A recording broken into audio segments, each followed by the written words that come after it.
दोस्तों, पंजाब से लुधियाना जंक्शन से शहीद एक्सप्रेस गोरखपुर की तरफ आ रही थी। सारे यात्री खुश थे, रोमांचित थे क्योंकि कई महीनों के बाद वो प्रदेश से कमाकर गांव की तरफ आ रहे थे। और उन चारों लोगों में से एक लड़का सबसे ज़्यादा खुश था, और शायद इसलिए कि उसका जो कंपार्टमेंट था वो परफ्यूम से महक रहा था। और दोस्तों, उसके सामने वाली सीट पर एक बहुत ही खूबसूरत लड़की अपने परिवार के साथ बैठी थी। सबकी निगाहें उस लड़की की तरफ थी, लेकिन जाने की वो लड़की उस लड़के को लाइक करने लगती है। दोस्तों, आप अंदाज़ा लगा सकते हैं कि उसके दिल पर क्या बीत रही होगी, उसका क्या हाल हो रहा होगा। लेकिन कहते हैं कि सफ़र में किसी पर भी भरोसा नहीं करना चाहिए। सफ़र में कोई किसी का नहीं होता है, लड़के के साथ भी वही होता है। दोस्तों, बहुत ही रोमांचक कहानी है, बहुत ही शानदार कहानी है। आइए जानते हैं पूरी कहानी इस वीडियो में। लेकिन वीडियो में आगे बढ़ने से पहले बस आपसे एक छोटा सा रिक्वेस्ट है कि अगर आप हमारे चैनल पर पहली बार हैं तो हमारे चैनल को सब्सक्राइब कर वीडियो अगर आपको अच्छी लगे तो एक लाइक ज़रूर कीजिएगा, ताकि मेरा जो हौसला है वो बढ़ता रहे। और ये जो सच्ची कहानी है जिसके बारे में मैं आपको बताने जा रही हूँ, ये जो है उस लड़के का नाम रहता है अतुल। और अतुल 1.5 साल पंजाब में रहने के बाद अच्छी खासी कमाई करता है, और अप्रैल में उसकी बहन की शादी होने के लिए गांव आ रहा था। दोस्तों, एक दिन की बात है, उसकी जो बहन है उसकी शादी थी। उसके आके अपनी सीट पर बैठता है, और कुछ ही देर के बाद उस अपार्टमेंट में एक परिवार घुसता है। तो पूरा अपार्टमेंट जो रहता है परफ्यूम से महक उठता है। दोस्तों, एक माता पिता, उसकी 2 बेटियां होती है और एक छोटा सा बेटा, ये 5 लोग आकर वहां पर बैठते हैं। और बड़ी बेटी जिसकी उम्र 22 साल की आसपास होती है, उसका नाम सोनिया होता है। निहायत ही खूबसूरत थी। वो आकर बैठती है और बैठते ही अतुल की तरफ देखती है और मुस्करा देती है। उससे पूछती है कि आपकी सीट कौन सी है। तो अतुल कहता है कि मेरी यही लोज़र वाली सीट है। तो वो कहती है कि मेरे पापा की अपर वाली सीट है, लेकिन वो ऊपर जाने में असमर्थ होंगे, तो अगर आप सीट चेंज कर लेंगे तो आपकी बहुत मेहरबानी होगी। मम्मी पापा मेरे नीचे सो जाएंगे, आप ऊपर सो जाना। अगर ऊपर में भी सो पाऊँगी। मुस्कुराहट से वो घायल हो जाता है और वो बोलता है, ठीक है, कोई बात नहीं, मैं भी ऊपर ही सो जाऊँगा, आप सीट चेंज कर लेना, मुझे कोई दिक्कत नहीं है। दोस्तों, उसके बाद वो थैंक्स बोलती है और फिर मुस्कुराती है। अब सभी लोग अपना अपना सामान व्यक्तिगत स्थापित कर देते हैं, और इतने देर में ही उन दोनों के बीच इतनी बातें हो जाती है कि शायद पहली नज़र का प्यार भी हो जाता है। दोस्तों, अब सारे लोग सामान व्यवस्थित कर देते हैं और इम्तिहान से बैठ जाते हैं, और ट्रेन चल पड़ती है और सारे अपने अपने मोबाइल में बिजी हो जाते हैं। लेकिन जो अतुल था वो बार बार सोनिया को देखे जा रहा था, उसे ऊपर से नीचे निहारे जा रहा था। कभी कभी सोनिया भी उसकी तरफ देखकर मुस्कुरा देती थी। दोस्तों, जब पहले वो देखती थी तो डर जाता था। वो देखता था कि जैसे मैं देख रहा हूँ वैसे वो भी मुझे देख रही है, तो धीरे धीरे उसका डर गायब हो जाता है। अब दोस्तों, सारे लोग अपने अपने कामों में बिजी थे, मोबाइल में बिजी थे, और इधर सोनिया और अतुल, एक अलग ही कहानी चल रही थी। जब 2 घंटे का समय बीत जाते हैं तो अतुल दरवाजे की तरफ देखते हुए जाता है, और शायद बाथरूम उसको जाना था। और जैसे ही वो जाता है 2 मिनट के बाद सोनिया भी उसके पीछे चली जाती है, और वहाँ से लौट ही रहा था तब देखता है कि सोनिया भी आ रही है। फिर अपने कदम पीछे खींच लेता है और फिर से दरवाजे की तरफ चला जाता है। अब दोस्तों, सोनिया अतुल से पूछती है कि तुम रुक क्यों गए। डरते डरते अतुल है वो कहता है कि तुम्हारे लिए रुक गया। मुस्कुरा के कहती है, अच्छा जी, मेरे लिए रुक गए, मेरे लिए ही ट्रेन में बैठे हो क्या। तो बोलता है क्या पता शायद इसीलिए तो तुम्हारे बगल वाली ही सीट मिली है। वो कहती है कि तुम जिस तरीके से देख रहे हो घूर घूर कर, मेरी बहन कहती है कि देखो कैसे घूरे जा रहा है। मुझे तो डर लगता है कहीं मेरे मम्मी पापा को पता चल जाएगा कि बगल के सीट में जो अंकल बैठे हैं वो भी बड़े गौर से तुम्हें ही देख रहे थे। तो कहता है क्या करूं, दिल ही नहीं मानता। तो कहती है ऐसे मत देखा करो, मुझे डर लगता है, मेरा नंबर ले लो। और अब दोस्तों इतनी ही देर में अपना नंबर दे देती है और उसके बाद कहती है कि अब जाओ। और वहाँ से दोस्तों वो चला जाता है और अपनी सीट पे जाकर बैठ जाता है। और सोनिया भी आती है, वो भी अपनी सीट पर बैठ जाती है। अब दोस्तों सोनिया उसको मुस्कुरा के बातें कर रही थी, प्यार का इजहार कर देती है, उसको अपना नंबर दे देती है। इससे अतुल बड़ा खुश हो जाता है, लेकिन उसको क्या पता सुबह होते होते उसके साथ क्या होने वाला है। 6 बजे का टाइम हो रहा था, चाय वगैरह पीने का टाइम होता है। तभी सोनिया की माँ थर्मस निकालती है और 5 कप में चाय उड़ेल देती है। तो दोस्तों अतुल अकेला बचता है। सोनिया उसको भी चाय पीने के लिए कहता है, तो वो बोलता है नहीं, मेरी ट्रेन में तो चाय पीने की आदत नहीं है, क्योंकि मैं कभी पिया नहीं हूँ, इतनी ख़राब यहाँ पर चाय मिलती है। तो उसकी माँ कहती है इसीलिए तो मैं घर से ही थर्मस में बना कर लेके आती हूँ। इस थर्मस में 8 घंटे तक चाय गर्म रहती है, तो 2-3 बार हम लोग पी लेते हैं। अब दोस्तों सोनिया की जो माँ थी एक कप मांगती है और चाय उड़ेल के लिए, तभी सोनिया के हाथ में जो चाय रहती है वो अतुल को पकड़ा देती है और कहती है कि ये लो तुम पियो, मैं दूसरा निकाल लेती हूँ। दोस्तों अतुल वो चाय भी पी लेता है और वो चाय पी ही लेता है तो सोनिया उसको फिर मैसेज करती है कैसी लगी चाय, तो रिप्लाई करता है बहुत अच्छी थी। तो सोनिया कहती है कि मैंने झूठी करके दी थी तुम्हें, एक सिप मैंने मार लिया था उसमें से। तो अतुल ने रिप्लाई दिया कि तभी तो कुछ ज़्यादा ही मीठी लग रही थी। दोस्तों इस तरीके से दोनों में प्यार बमकने लगता है, दिखने लगता है। और दोस्तों एक चलती हुई ट्रेन में इतने लोगों के बीच में ये दोनों एक बहुत ही खूबसूरत सफ़र को एंजॉय कर रहे थे। अब दोस्तों 6 सीटें थी, 5 लोग अपने थे और 2 जवान बेटियां थी, एक अतुल अकेला था। उसमें से ऐसे में उसके पापा को कुछ अटपटा सा लग रहा था। उसको पूछते हैं कि बेटा कहाँ तक जाना है, तो वो चाह रहे थे कि कहीं जल्दी ही उतर जाएं। कहता अंकल मैं तो गोरखपुर तक जाऊंगा। बोलते हैं क्या काम करते हो, तो बोलता है कि मैं इलेक्ट्रीशियन हूँ और बिजली का काम करता हूँ। तब दोस्तों थर्ड एसी के उस डब्बे में, थर्ड एसी के उस कंपार्टमेंट में उनकी मजबूरी थी कि अतुल ही उसके बीच में बैठा रहे। अब दोस्तों 9 बज जाता है, खाने का टाइम हो जाता है, उसके बाद सोने की बारी आती है। और जैसे ही ये लोग कई बार व्हाट्सअप टू उसका भाई 11 साल का था और बीच वाले सीट पर एक बहन को, सामने वाली सीट पर, ऊपर वाली सीट पर चली जाती है। उसके बाद अतुल भी उसके ऊपर वाले सीट पर चला जाता है। अब दोस्तों आमने सामने जब दोनों पढ़ते हैं तो आँख में नींद कहाँ, चैन कहाँ, एक दूसरे को चुप चुप के देखने लगते हैं। और ये बात और की साइड दोनों सीटें जी थी, वो ऊपर वाली सीट पर वो अंकल भी सोए हुए थे, इतनी ही तरफ देख रहे थे कि, लेकिन इससे कोई ख़ास फ़र्क नहीं पड़ रहा था। बस वो पैरों की तरफ देख रहे थे और अपने चेहरों में आँखों से क्या कर रहे थे वो ऐसा कुछ समझ में नहीं आ रहा था। दोस्तों उसके बाद चैटिंग की शुरुआत होती है, बहुत सारी बातें होती है, क्या करते हो, कहाँ रहते हो, कहाँ जाते हो, कहाँ गाँव है। तो पता चलता है कि जहाँ पर सोनिया का घर होता है, जिस गांव में, उस गांव में 10 से 11 किलोमीटर दूर अतुल का भी गांव होता है। अब दोस्तों दोनों एक गहराई में जाते हैं तो सोनिया पूछती है कि कोई गर्लफ्रेंड है क्या तुम्हारी, तो बोलता है कि हाँ तुम ही हो।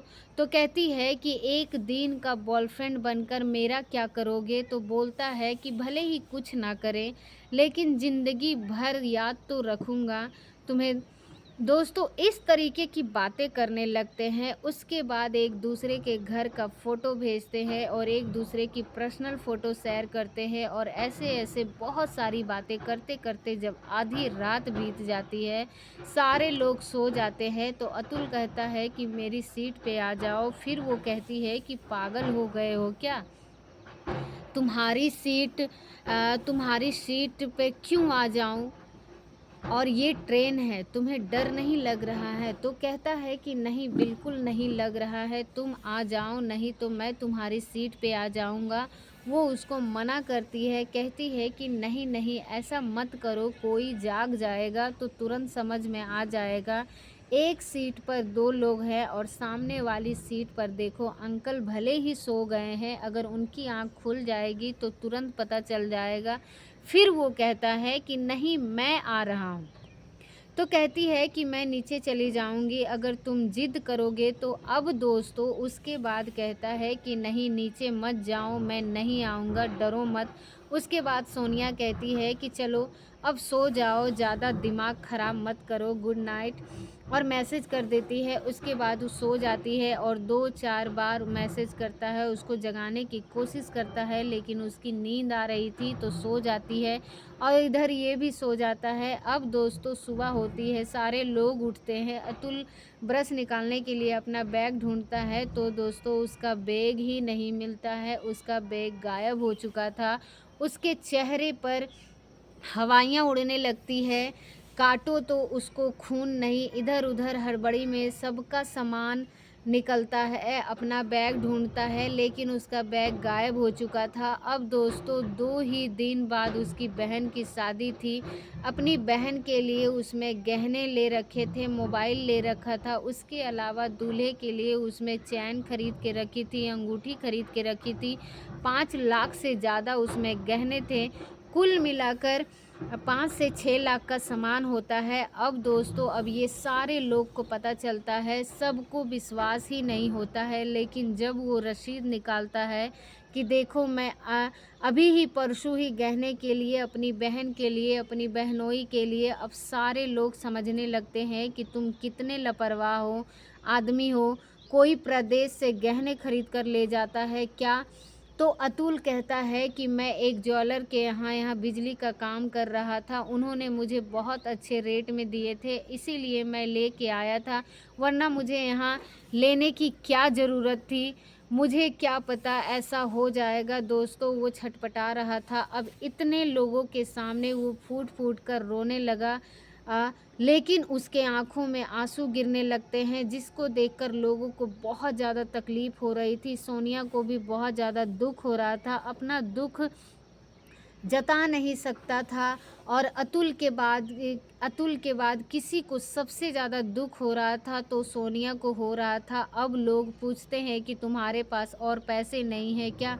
तो बोलता है कि मेरे पास अब सिर्फ़ इतने लाख रुपए हैं और इतने मेरे खाते में पड़े हैं, शादी का खर्चा है उसी से होना है, इसके अलावा मेरे पास कोई पैसा नहीं है। अब दोस्तों कोई करे तो क्या करे? उसके बाद वो मुँह लटकाए बैठा था, वो चाय पीता नहीं है और ब्रश कुल्ला करता है और सारे लोग उसको समझते हैं, फिर वो चाय पीता है। उसके बाद बाथरूम की तरफ चला जाता है। जब वो बाथरूम की तरफ चला जाता है तो सोनिया अपनी मम्मी से कहती है कि मम्मी देखो, इसकी बहन की शादी है और इतना ज़्यादा परेशान है, देखने में ठीक-ठाक लग रहा है और पैसे भी शायद कमाता होगा। अपने गाँव का ही बगल का है तो 10 किलोमीटर दूर का है, क्योंकि उसके पिताजी जब पूछे थे तब उसने बताया था, मैं फलना गाँव का रहने वाला हूँ, तो अगर उसकी थोड़ी-सी मदद करे तो शायद इससे अच्छा कुछ नहीं होगा। अब उसके पापा ये बात सुनते हैं तो कहते हैं बेटा ठीक है, लेकिन क्या पता वो देगा कि नहीं देगा, और क्या पता वो झूठ बोल रहा है, सही बोल रहा है। तभी सोनिया की मम्मी कहती है, अरे नहीं, सही बोल रहा है, झूठ क्यों बोलेगा, इतना तो परेशान हो रहा है बेचारा, अगर झूठ बोलता तो इतना कोई परेशान नहीं होता। वैसे भी झूठ क्यों बोलेगा? उसके पापा जो हैं बगल की सीट पर जो 2 लोग बैठे थे, वो 2 सीट होते हैं, उससे पूछते हैं कि भाई साहब क्या वो जो कह रहा है सही है या सच में उसका सामान चोरी हो गया है? अब लोग कहते हैं कि हाँ भाई साहब बिल्कुल ये सही कह रहा है, उसका सामान चोरी हो गया है, क्योंकि जब वो बैठने के लिए आया था तब आप लोग नहीं आए थे, तो हम दोनों यहाँ पर बैठे थे। हमने देखा था कि उसके हाथ में 2 बैग थे और कभी ऊपर रख रहा था, कभी नीचे रख रहा था। अब ये नहीं पता था कि उसने कहाँ रखा, लेकिन उसका एक बैग तो गायब है। वो सही कह रहा है और ऐसा लग भी रहा था कि वो झूठ नहीं बोल रहा है, तो उसका सामान तो चोरी हुआ है। अब दोस्तों इधर ये लोग डिसाइड करते हैं कि चलो ठीक है, उसको आने दो, फिर उससे बात करते हैं। और जैसा डिसाइड होता है वैसे सोनिया उसको कितने का सामान तुम्हारा था, उसमें तो बोलता है अंकल 2 लाख का तो एक पैसे का भी कम नहीं था, उससे ज़्यादा ही रहा होगा। तो फिर वो कहता है कि क्या तुम्हारे इस रिश्तेदार में कोई ऐसा नहीं है जो तुमको पैसे दे सके? तो बोलता है कि अंकल मेरे रिश्तेदार में ही एक मैं हूँ जो ठीक ठाक कमाता हूँ, बाकी मेरे रिश्तेदार में ऐसा कोई नहीं है, कि पैसों की बात नहीं है। बस ये बात थी कि सिर्फ़ 2 ही दिन शादी है, अगर ये शादी इस महीने नहीं हुई, बाद में होती है, तो पैसे अरेंज कर लेता, ऐसी कोई बात नहीं है। तो बोलो तुम कितना कमाते हो? तो अतुल कहता है कि अगर काम कितना भी कम चले तो 35 से 40 हज़ार कमा लेता हूँ, लेकिन अगर काम ज़्यादा अच्छा चलता है तो भरोसा नहीं है, ये 50,000 से 70,000 तक भी कमा लेता हूँ। तो बोलता है चलो ठीक है, तुम मुझसे लेना चाहो तो 2 लाख रुपया ले सकते हो और मुझे जो है महीने में दे देना। दोस्तों जब ये बात सुनता है तो उसके आँखों में आँसू आ जाता है और कहता है कि अंकल मैं आपको महीने में 2 महीने में ही दे दूँगा, आपकी बड़ी मेहरबानी होगी। आप एक काम कम से कम इतना तो भरोसा कर रहे हो मुझ पर।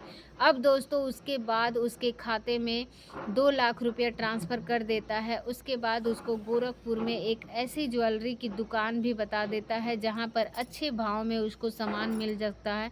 अब दोस्तों कुछ ही देर पहले वो हँसता-खेलता सफ़र में बदल चुका था और एक बार फिर से उसमें खुशियाँ लौट जाती है और सोनिया को बार-बार किया हुआ आप लोग प्लीज़ अगर आइएगा तो मुझ पर बहुत अच्छा लगेगा और मेरे परिवार वालों को भी बहुत अच्छा लगेगा। तो वो लोग बोलते हैं ठीक है बेटा देखा जाएगा। अब दोस्तों उसके बाद 1 बजे गोरखपुर ट्रेन पहुँचती है, लेकिन सामान किसने लिया था, क्या हुआ, कुछ भी पता नहीं है। उसके बाद ट्रेन गोरखपुर पहुँचती है और सारे लोग अपने-अपने घर जाते हैं और जब अतुल अपने घर पर जाकर ट्रेन वाली बात बताता है तो दोस्तों हंगामा बच जाता है, पूरे परिवार वाले रोने लगते हैं। लेकिन ये भी बताता है कि ऐसे एक भले आदमी ने हमको पैसे दिए और हमको बिना ब्याज के उन्होंने दिए हैं, उसको 2-4 महीने में लौटाने हैं। दोस्तों इधर ये शादी की तैयारियां में लग जाता है और सोनिया को बार-बार मैसेज करता है, कॉल भी करता है कि आना प्लीज़ आना। सोनिया भी कहती है कि 100% आऊँगी, तुम भरोसा रखो। और फिर फिर वो सोनिया जो रहती है वो कहती है कि ज़रूर आऊँगी और मम्मी को तो मैं मना ही लूँगी। दोस्तों शादी वाले दिन सोनिया उसकी मम्मी उसको 15 साल की बहन और उसके साथ ही 11 साल का भाई, ये सारे लोग शादी में आते हैं। बहुत ही मान सम्मान उनका ये लोग करते हैं और बहुत ही इज्जत वगैरह देते हैं और उनको कायदे से बिठाते हैं। शादी शुरू होती है, उसकी मम्मी और उसका भाई खा पी के सो जाते हैं, लेकिन सोनिया और उसकी बहन ये दोनों रात भर जगते रहते हैं। दोस्तों ये देखकर ही नहीं जाता कि सोनिया कोई गैर है या नहीं, सिर्फ एक दिन की जान पहचान, इतना कदर बेइंतहा मोहब्बत इन दोनों में हो चुका था कि एक दूसरे की रूह में ये दोनों बस चुके थे। पूरी रात ये जग के उसकी बहन की शादी देखती है। दोस्तों जो खुशियाँ थी सोनिया की आने से दुगनी हो जाती है और शादी होती है, विदाई होती है, सब अपने अपने काम में लग जाते हैं। उसके बाद फिर अतुल जाता है लुधियाना और अपना बिजली का काम करता है और दोस्तों सोनिया के पापा जिक्र ज़िक्र तक भी नहीं करते हैं और 3 महीने के बाद ही अतुल उनका पैसा सारा लौटा देता है और जब वो पैसे लौटाकर बहुत इम्प्रेस हो जाता है और जान जाते हैं कि हाँ, वाक़ई में अतुल कमाता है और अच्छा लड़का है। दोस्तों, सोनिया के पापा भी वहाँ पर फ़र्नीचर की दुकान होती है, बड़ी-बड़ी बहुत बड़ी दुकान होती है और अच्छा खासा उनका बिज़नेस चल रहा था, तो पूरे परिवार में वो लुधियाना में ही रहने लगे और ग्रेजुएशन करने के बाद सोनिया भी जॉब कर रही थी। दोस्तों, कई बार अतुल और सोनिया एक दूसरे से मिले, एक दूसरे को जाने पहचाने समझे और उसकी मम्मी पापा को भी अतुल बहुत अच्छा लगने लगता है। तो ये भी जान रहे थे कि दोनों एक दूसरे से चाहते हैं। तो दोस्तों, सोनिया अपनी मम्मी से कहता है कि उसके पिताजी उसके शादी का प्रस्ताव रखते हैं। दोस्तों, ट्रेन में इनकी मुलाकात अप्रैल 2022 में हुई थी और नवंबर 2023 में ये दोनों एक दूसरे के लिए हमेशा के लिए हो जाते हैं। दोस्तों, आपसी रजामंदी से इन दोनों की शादी हो जाती है। तो दोस्तों, आपको ये कहानी जो अतुल है और सोनिया के द्वारा प्राप्त हुई है, ये आपको कैसी लगी कहानी, मुझे ज़रूर आप कमेंट बॉक्स में लगाइएगा और ये कहानी को ज़रूर शेयर करिएगा।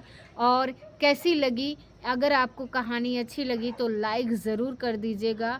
और अगर अभी तक हमारे चैनल को सब्सक्राइब आपने नहीं किया है तो प्लीज़ हमारे चैनल को सब्सक्राइब ज़रूर करें। और हमारे वीडियो को वॉच करने के लिए आप सभी लोगों का बहुत बहुत धन्यवाद।